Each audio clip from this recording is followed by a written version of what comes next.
So, I'm running short of words right now, but I cannot afford this because I have to speak. Thank you so much for all the love, for all the warmth.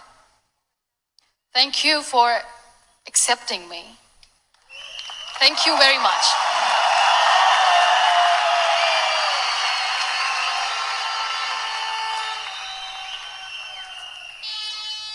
Well, I always start my talk with a disclaimer. And that disclaimer is that I've never claimed to be a motivational speaker.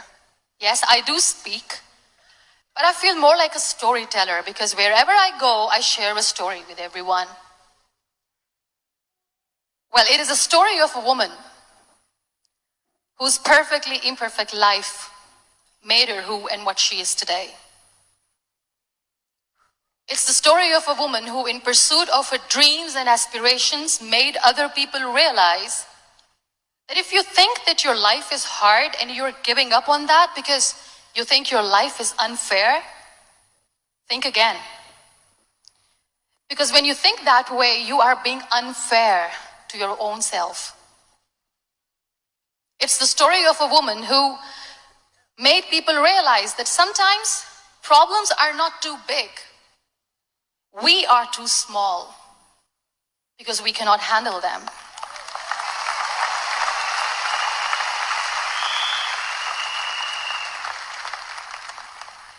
It is the story of a woman who with time realized that real happiness doesn't lie in success, money, fame. It lies within. Real happiness lies in gratitude. So I am here and I'm going to share the story of that woman. That is my story. The story of gratitude.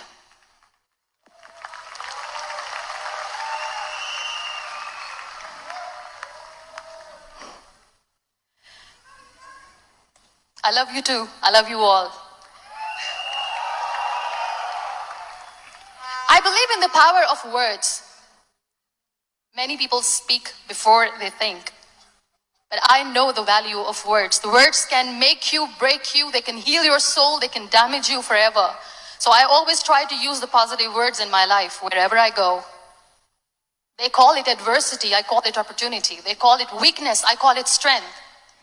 They call me disabled, I call myself differently abled. They see my disability. They see my disability, I see my ability. There are some incidents that happen in your life, and those incidents are so strong that they change your DNA. Those incidents or accidents are so strong that they break you physically. They deform your body, but they transform your soul.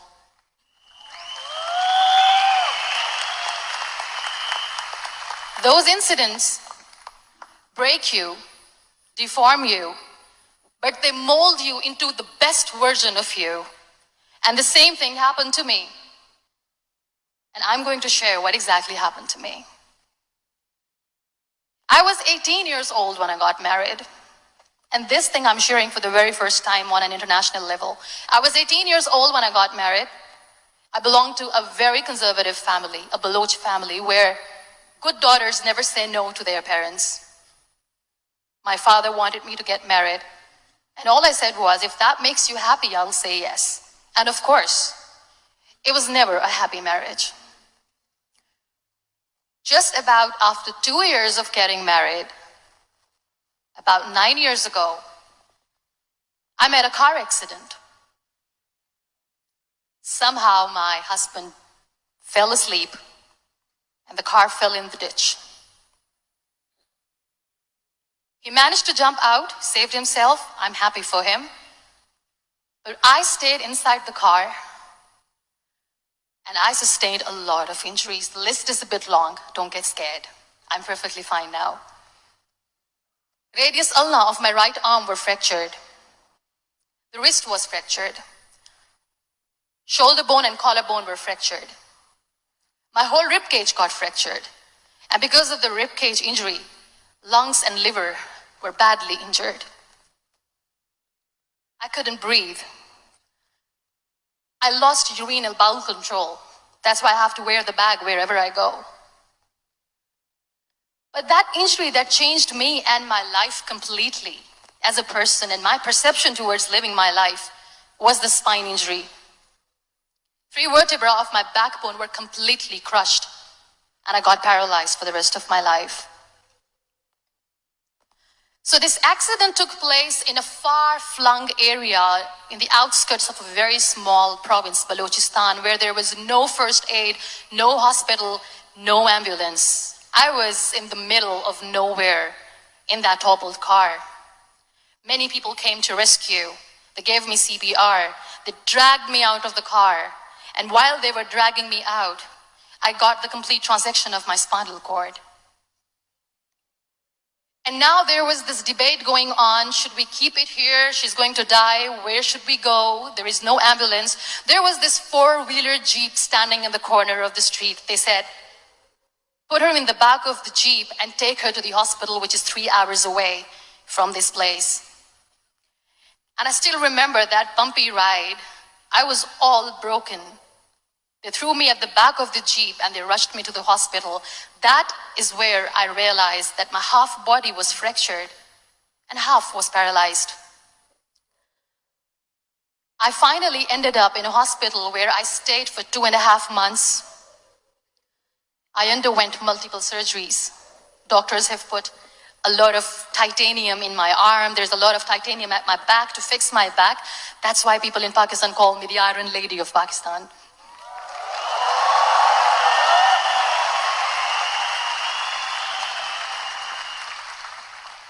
Sometimes I wonder how easy it is for me to describe all this all over again.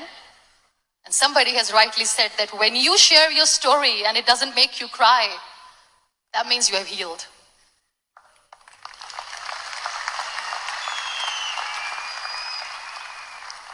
Those 2.5 months in the hospital were dreadful. I will not make up stories just to inspire you. I was at the verge of despair. One day, doctor came to me and he said, well, I heard that you wanted to be an artist, but you ended up being a housewife. I have a bad news for you. You won't be able to paint again because your wrist and your arm are so deformed, you won't be able to hold a pen again. And I stayed quiet. Next day, doctor came to me and said, your spine injury is so bad, you won't be able to walk again. I took a deep breath and I said, it's all right. The next day, doctor came to me and said, because of your spine injury and the fixation that you have in your back, you won't be able to give birth to a child again. That day, I was devastated. I still remember, I asked my mother, why me? And that is where I started to question my existence. Why am I even alive? What's the point of living? I cannot walk, I cannot paint, fine, I cannot be a mother. And we have this thing in our heads, being women, that we are incomplete without having children. I am going to be an incomplete woman for the rest of my life. What's the point? People are scared. They think I will get divorced. What is going to happen to me? Why me? Why am I alive? We all try to chase this tunnel. We all do this because we see light in the end of the tunnel, which keeps us going. My dear friends, in my situation, there was a tunnel that I had to roll on, but there was no light. And that is where I realized that the words have the power to heal the soul. My mother said to me, this too shall pass. God has a greater plan for you. I don't know what it is, but He surely has.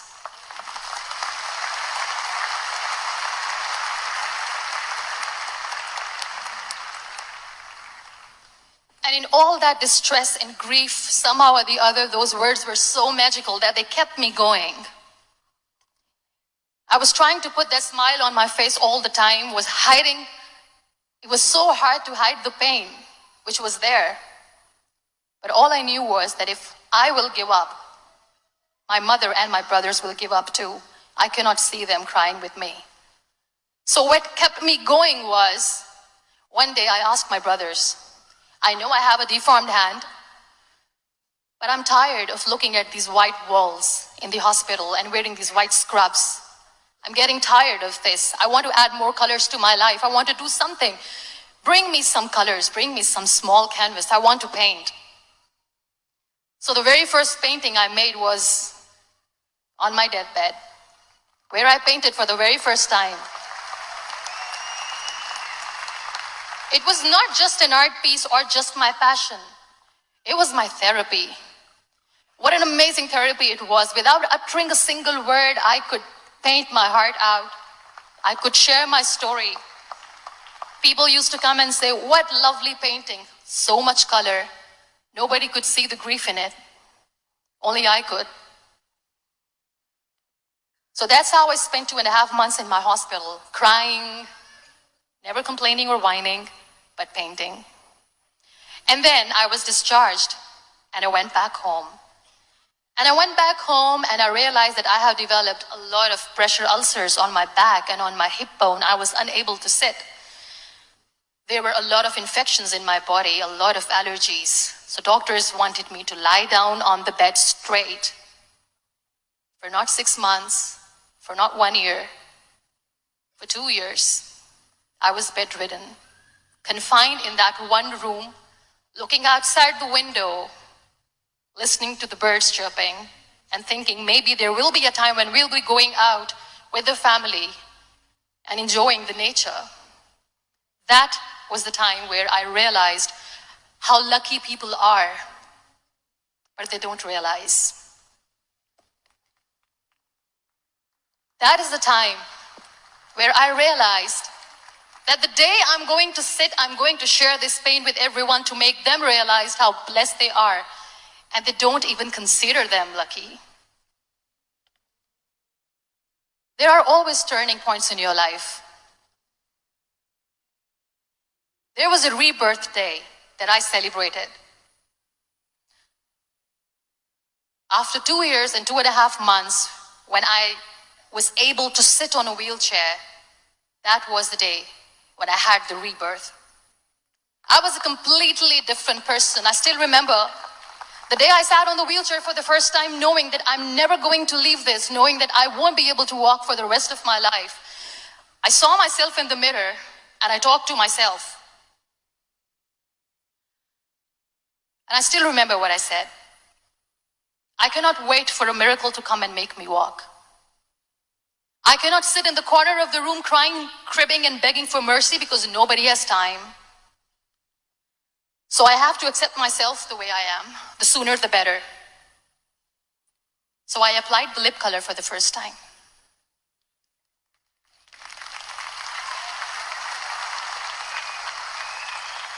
And I erased it. And I cried. And I said, what am I doing? A person on a wheelchair should not do this. What will people say? Clean it up. Put it again. This time I put it for myself. Because I wanted to feel perfect from within.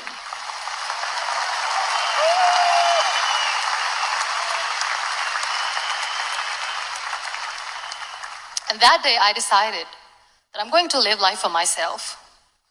I am not going to be that perfect person for someone. I am just going to take this moment and I will make it perfect for myself. And you know how it all began? That day I decided that I'm going to fight my fears. We all have fears. Fear of unknown, fear of known, fear of losing people, fear of losing health, money. We want to excel in career, we want to become famous, we want to get money. We are scared all the time. So I wrote down one by one all those fears. And I decided that I'm going to overcome these fears one at a time. You know what was my biggest fear? Divorce. I couldn't stand this word. I was trying to cling on to this person who didn't want me anymore, but I said, no, I have to make it work. But the day I decided that this is nothing but my fear, I liberated myself by setting him free. And I made myself emotionally so strong that the day I got the news that he's getting married, I sent him a text that I'm so happy for you and I wish you all the best. And he knows that I pray for him today.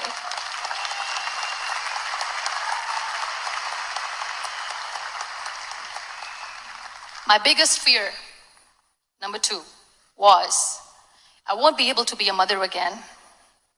And that was quite devastating for me. But then I realized there are so many children in the world, all they want is acceptance. So there is no point of crying, just go and adopt one. And that's what I did.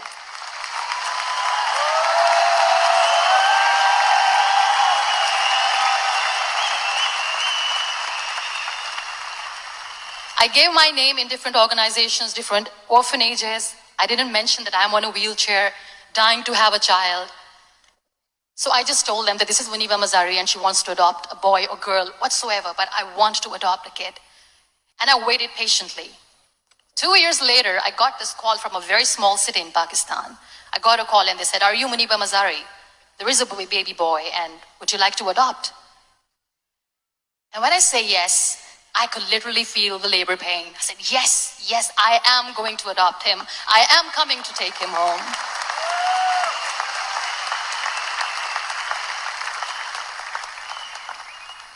And when I reached there, the man was sitting and he was looking at me from head to toe. And in back of my head, I kept thinking that, oh my God, he's going to say she's on the wheelchair. She doesn't deserve it. How is she going to take care of him? And I looked at him and I said, "Do not judge me because I'm on the wheelchair." But you know what he said? He said, "I know you will be the best mother of this child. You both are lucky to have each other."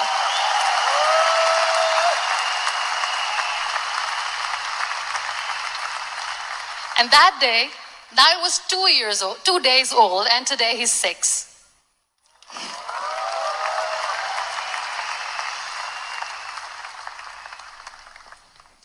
You will be surprised to know another bigger fear that I had in me. It was facing people.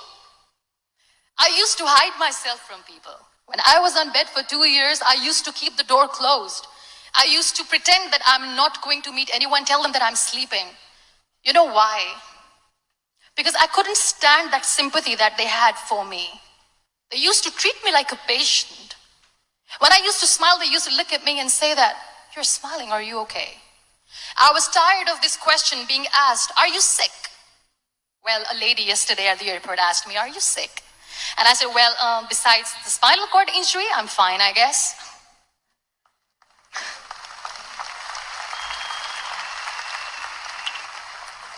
But those are really cute questions. They never used to feel cute when I was on the bed. So I used to hide myself from people, knowing that, oh my God, I'm not going to see that sympathy in their eyes. It's all right. And today I'm here speaking to all these amazing people because I have overcome the fear.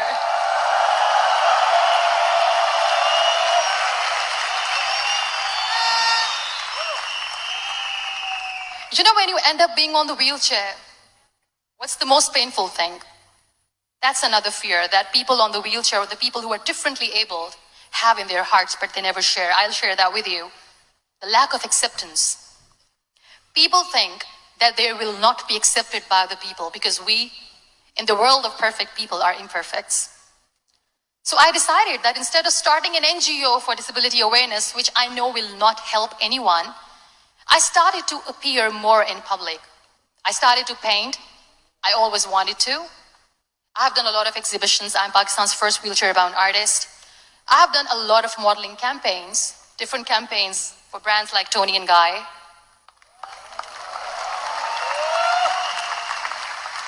I have done some really funny, breaking the barriers kind of modeling. There was this one by the name Clown Town where I became a clown because I know that clowns have hearts too. And then I also decided that if I really want to make the difference, I am not going to let people use me for their polio campaigns where they will make you a victim and an emblem of misery and mercy and will say that, you know what, give polio drops to your children or they'll become like this girl. I decided that I'm going to join the national TV of Pakistan as an anchor person.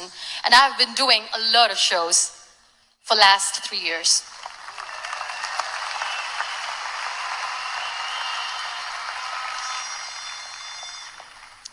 So when you accept yourself the way you are, the world recognizes you. It all starts from within. Thank you. I became the National Goodwill Ambassador for UN Women Pakistan, and now I speak for the rights of women, children. We talk about inclusion, diversity, gender equality, which is a must. I was featured in BBC 100 Women for 2015. I'm one of the Forbes 30 under 30 for 2016. And it all didn't happen alone. You all are thriving in your careers. You have bigger dreams and aspirations in life. Always remember one thing. On the road to success, there is always we, not me. Do not think that you alone can achieve things. No. There is always another person who is standing behind you, maybe not coming on the forefront, but behind you, praying for you and supporting you. Never lose that person. Never.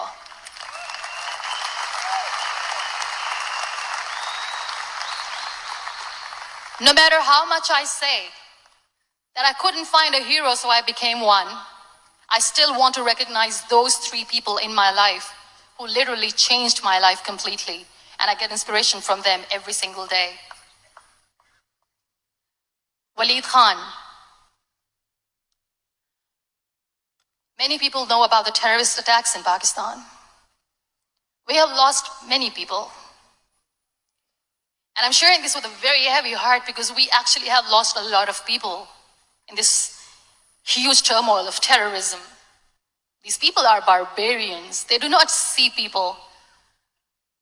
They're even worse than animals. They have killed people in mosques. They have killed people in churches, temples, even in schools.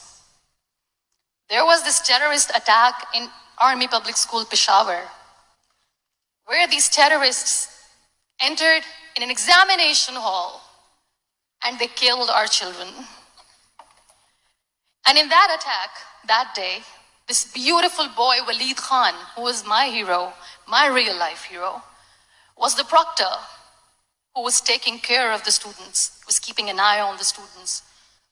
Those barbarians shot him 3 times in the face, 5 times on his body, and he fell down. I was asked to give a talk in the school after a week of that terrorist attack. With a very heavy heart, I went there and I spoke. We sang a few national songs. I thought that maybe I've done my part, but deep inside, it was killing me. I could see children injured. I could see children sitting on the wheelchairs, looking at me, wondering, what next? What was our fault? Just because we were here to give examination, we have been shot. So many people, so many children lost their friends. Their classrooms were empty. The next day they went to the classroom. So this kid, Waleed Khan, I was asked that he is in a hospital right now, and you have to go and see him and motivate him and tell him that it's going to be okay. And when I saw Waleed Khan coming on the wheelchair for the first time in front of me, face was all deformed. His leg was fractured, his arm was fractured. He couldn't talk, he lost his teeth. He cannot sneeze, he cannot smell. He cannot eat. And I kept thinking, what should I say? That everything is going to be all right? No, nothing is all right. And while I was juggling with the words, what to say, what not to say, this beautiful child, Waleed Khan, came to me and he said, "Are you Muniba Mazari?" I said, "Yes." He said, "Baji, let's take a selfie."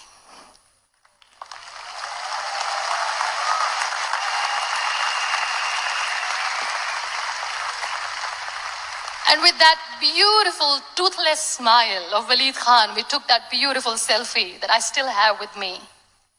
I don't share that here because he was in a very bad shape that time. And that is where I realized that when I was thinking too much about his deformities, he's happy with himself. He doesn't even care. Because today he goes in the same school. And when somebody asks him that what happened to your face, why so many scars, you know what he says? "These scars are my medals and I wear them with pride."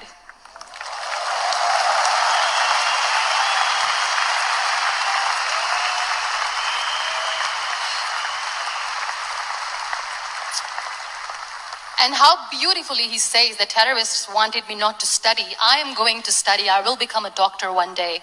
And this is my way of taking revenge from those terrorists. Another real life hero, of course, my son. His name is Nael, N-I-L-E, River Nile. I learned so much from this kid. The first and foremost thing is patience. How to be patient when you know that your mother cannot walk, when you know that your mother is different from the other women, when you know that your mother cannot go out and play with you, how to stay calm. He loves football. And when we got the very first football, he was 4 years old. He was super excited. I still remember he came in the room and he said, "Mom, let's play football." And he kept the ball in my feet. And he said, "Let's kick it." And that day I felt disabled. I said, "I cannot kick the ball." And I was down with the same face. He looked at me and he said, "Well, that's all right. Your legs are not working, but your hands do. Let's play catch the ball."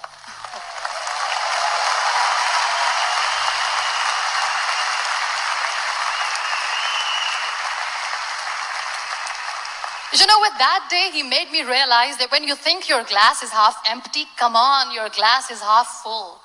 It's all in here and here. Last but not least, the woman who made me realize that heroes have no gender. The woman who believed in me even when I was completely at the verge of despair, where everybody left, she was there. And every time I looked at her, without saying anything, she used to look at me and said, "This too shall pass. God has a bigger plan. And one day you will say that, oh my God, that is why God has chosen me." She never cried in front of me. She has always said that there will be haters, there will be naysayers, there will be disbelievers, and then there will be you proving them wrong. My mother.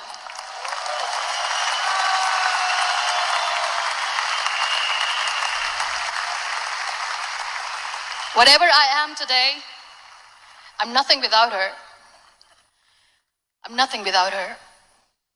Thank you, Mama. I wish you were here. Thank you for making me who I am today.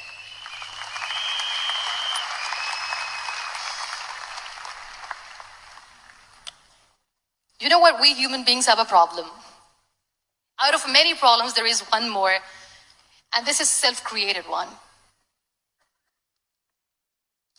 We always expect ease from life.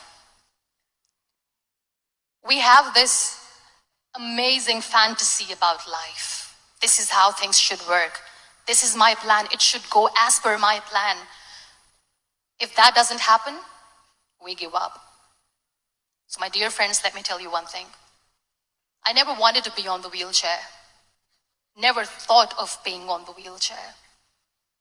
I was always aspiring to do bigger things, but had no idea that for that I have to pay the price to be where I am today.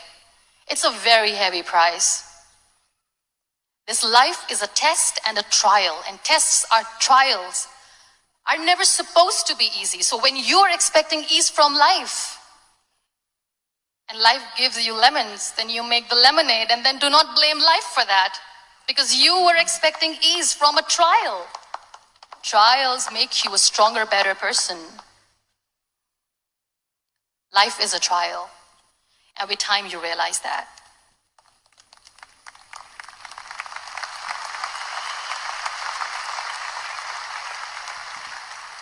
It is okay to be scared. It is okay to cry. Everything is okay, but giving up should not be an option. They always say that failure is not an option. Failure should be an option, because when you fail, you get up, and then you fail, and then you get up, and that keeps you going. That's how humans are strong.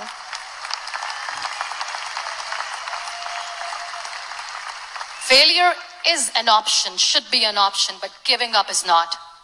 Never. We have this thing in minds. We call it perfection. We want everything perfect. We want ourselves to be perfect. There is this image in our head about everything. Perfect life, perfect relationships, perfect career, perfect amount of money that we need to earn no matter what. Nothing is perfect in this world. We all are perfectly imperfect, and that is perfectly all right. That's all right. We were sent here not to become the perfect people. Those people who tell you how to look perfect, even those people are imperfect. Trying to fight this fear of looking imperfect.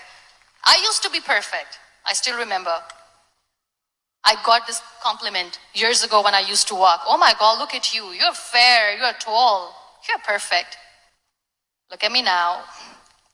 You're still perfect. Only the perfect eyes can see that. Only the perfect eyes will see that. Only the perfect eyes will see that. So yes, in all those imperfections, you have to listen to your heart. You don't have to look good for people. You don't have to be perfect just because other people want you to be perfect. If your soul is perfect from within, that's all right. This is all what you want. This is all what you need to be. Our society has made very weird kind of norms to look perfect and great. For men, it's different. For women, it's different. We think too much about what people say. We listen to ourselves too little. You know what makes you perfect? When you make someone smile. You know what makes you perfect? When you try to do something good for the people around you. You know what makes you perfect? When you feel someone's pain. And how beautiful pain is that it connects you with people. No other medium can connect you with others but pain. That's why I always say that I'm in pain, and that's a blessing in disguise for me. Today, just because I'm in pain and I'm on the wheelchair, I work for children. Being the head of CSR for a company, we conduct medical camps in far-flung areas of Pakistan where so many kids die because they don't have medical facilities. And I personally believe just because they cannot afford to live doesn't mean we'll let them die. So we give them money, we give them medical treatment, we try to heal their wounds, physical and emotional. And I also work for the beautiful people, we call them third gender, the transgender community of Pakistan. You know what connects me with them? All my imperfections. When I go and I hug them, they never judge me. And this very good friend of mine, her name is Bijli. Bijli means electricity. She calls herself electricity. And I said, are you electricity? She says, no, I'm lightning. I'm as strong as lightning. Because we have very bad power outage, so she doesn't want me to call her electricity. So she says, I am very strong. I'm thunder, I'm lightning. She came to me, and the first time I hugged her, she said, you are just like me. And I said, yes, I am like you. Because to people, we are so imperfect. So how beautiful these imperfections are, that because of these imperfections, you can connect with people. Then why are we all running after being perfect? What's the point?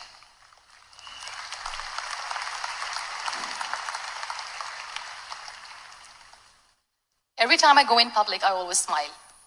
It's always a big toothy smile on my face, and people ask me, don't you get tired of smiling all the time? What's the secret? I always say one thing, that I have stopped worrying about the things that I have lost, the people that I have lost. Things and people who were meant to be with me are with me.